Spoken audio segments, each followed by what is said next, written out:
Kita harus merinci bagaimana membuat Indonesia menjadi negara superpower pada tahun 2045, di mana sampai saat ini siapapun yang mau menjadi RI 1 yang sedang menari di panggung media dengan kegenitan nampang agar populer, mereka belum menunjukkan apapun rencana ketika mereka nanti jadi RI 1. Nanti mau dibawa kemana negara ini pun tidak pernah dikatakannya. Bahkan pengalaman yang lalu-lalu sampai ketika menjabat pun masih bingung. Saat ini yang mereka lakukan hanya liputan receh. Mereka naikkan ke sosmed atau bawa tim media kemana-mana untuk disiarkan agar menjadi populer dan terkenal. Namun yang ada, kegenitan tersebut terlihat jadi biasa saja, bahkan cenderung membosankan. Malahan meniru cara Pak Jokowi di tahun 2012 dan 2013 tersebut yang sampai saat ini dilakukan.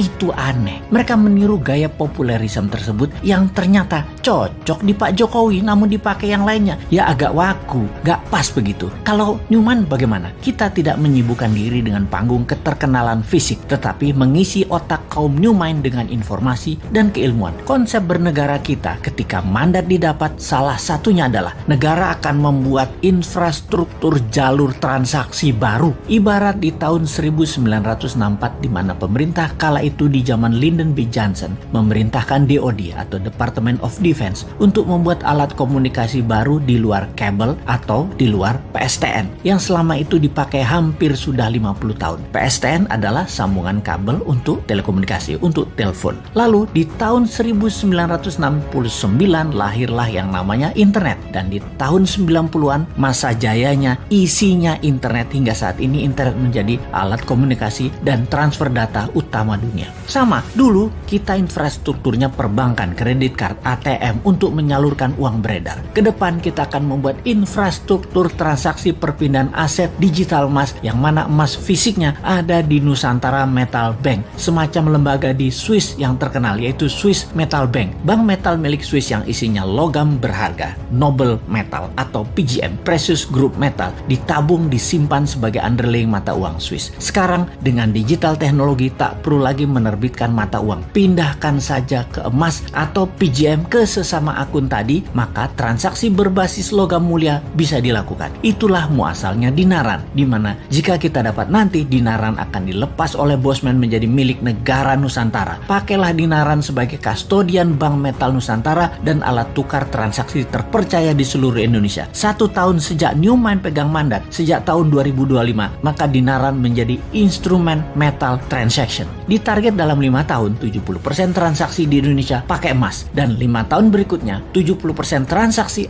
ASEAN memakai emas. Dalam 10 tahun ASEAN dan 30% dunia pakai emas transaksinya. Itulah di tahun 2035. 10 tahun kemudian atau 2045, 60% transaksi dunia pakai emas berunderlying Nusantara Metal Bank. Di backup pasal 33 Undang-Undang 45, semua harta sumber daya alam dikuasai negara dan dipakai untuk kepentingan rakyat Indonesia awalnya dan untuk kepentingan rakyat dunia berikutnya. Beda ya dengan old mind. Aset sumber daya alamnya didagangin sama Tiongkok dan Amerika. Ya, cemen banget dah mereka. Tapi mereka populer. Buktinya berkuasa dan bisa terus berkuasa karena rakyat suka cara mereka bernegara.